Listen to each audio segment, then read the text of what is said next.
Hey guys, I'm back from a little trip to Bangkok. Beautiful day in Joburg. Very nice, but a little bit windy.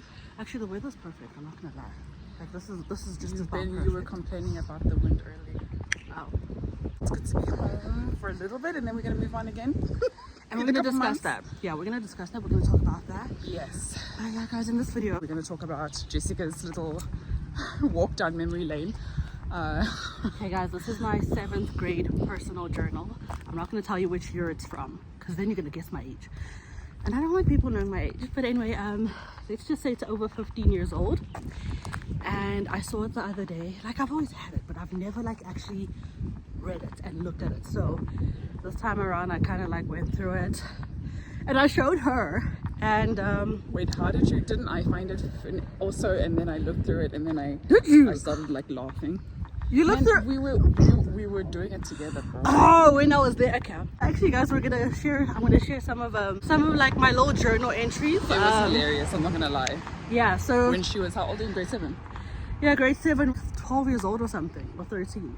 Yeah. Went to Glenanda Primary, so in 7th grade we used to have like a personal journal in English class where we just kind of like, it's like a journal basically. It's like a So we were our doing, Facebook. We were doing therapy before we even knew what therapy Exactly. was. Yeah, we were journaling, we were getting in touch journaling, with our yes. emotions. We were. Well, she was not. This was our little outlet before social. Okay, was social media out by then? I can't remember actually. Some of these posts were hilarious, guys. I'm not gonna lie. Like, she was in her feels, Yeah, I was. and she I was let a it bit all much. out. Yeah, So all the journaling homies out there. Oh, and my She handwriting. My handwriting was actually a bit wild. Let me see. From the 2nd of February, very, very long time ago. Today was a great day.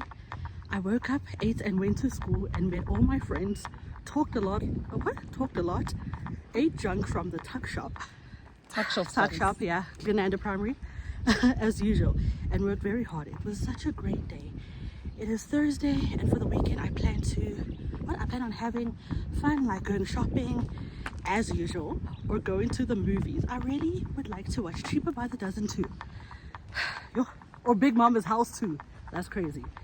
Because I watched the first film for both of them.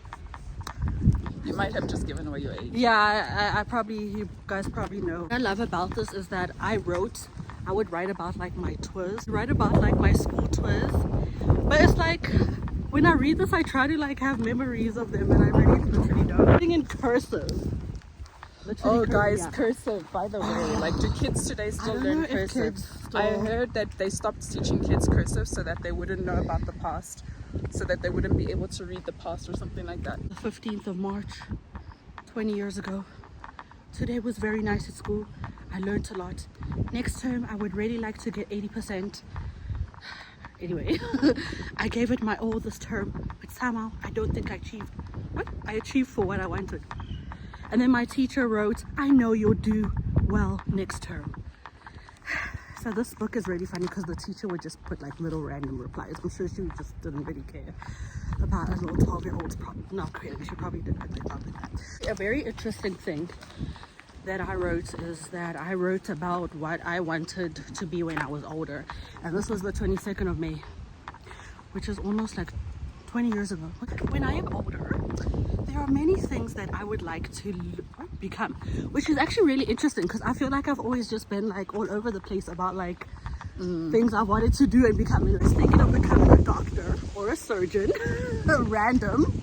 It's actually not random because we used to watch Dr. Nina Twano. And I found that to be so interesting. And then I wanted to be an actress because my friends say I can act. That's actually funny because I've heard that all my life.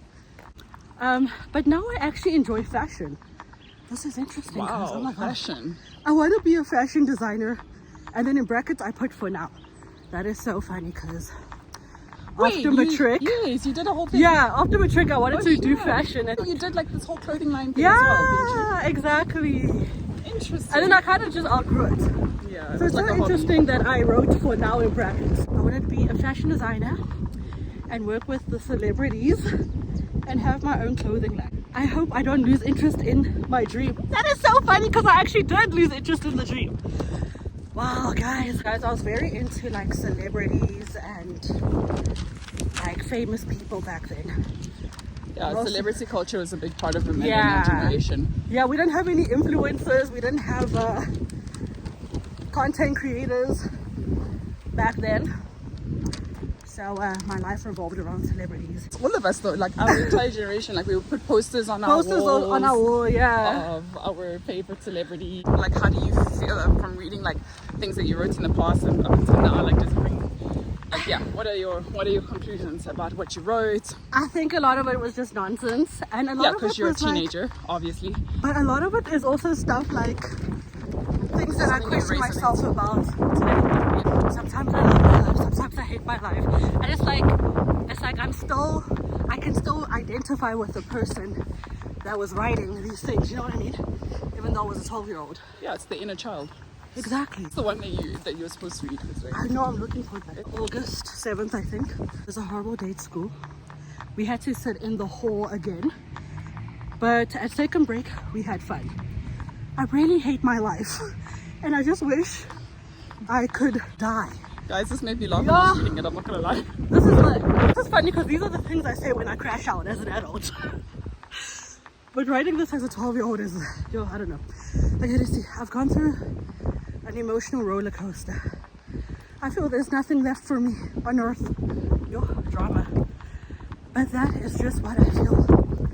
Hopefully someone can cheer me up because my life is just a waste and I feel miserable. I wish I could give my 12-year-old a little hug. Exactly, that's what you're supposed to be doing. I'm not judging her. I mean, it's funny and it's like, you know what? I kind of also do the same thing in adulthood when like Yeah, so things are a bit rough. that goes back to the inner child thing. I don't know if you guys know about the inner child idea in psychology, but like basically all adults are children, basically psychologically. Oh yeah, speaking. yeah. So whatever you wrote there, and you're already proving it because you say that's how you react today. Yeah. So you're literally like, It's like I haven't. Oh, You that's haven't- actually interesting. Yeah. you should look into the inner child. So I'm still reacting. We all, especially in relationships, you deal with the person's inner child. You don't deal with their adult. Yeah. In conflict, you deal with their inner child. Everything goes back to your inner child. I think you have different stages of your inner child. So you have like something with your 12-year-old, I guess, Oh. and she comes out during times of Very stress stressful and times. conflict and all these things. Yeah. We all have it. And it's interesting because at first I laughed, and then it's like now that we're talking about it, I'm like, oh, light bulb moment. This is how I sometimes Yes. react when things are kind of doing too much in life. You know what I mean? Very interesting. I wrote things about my sister and brother. I would accuse them of just loving shopping and money. I think I mentioned her liking money or something. Or my brother just always getting what he wants and XYZ. It was interesting. It was very interesting. And I'm glad that Glenanda made us do this. Actually, this is like Yeah. they were tapping into the journaling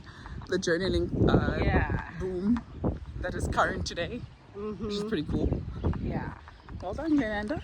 Yeah. I don't know if I hope they still do it.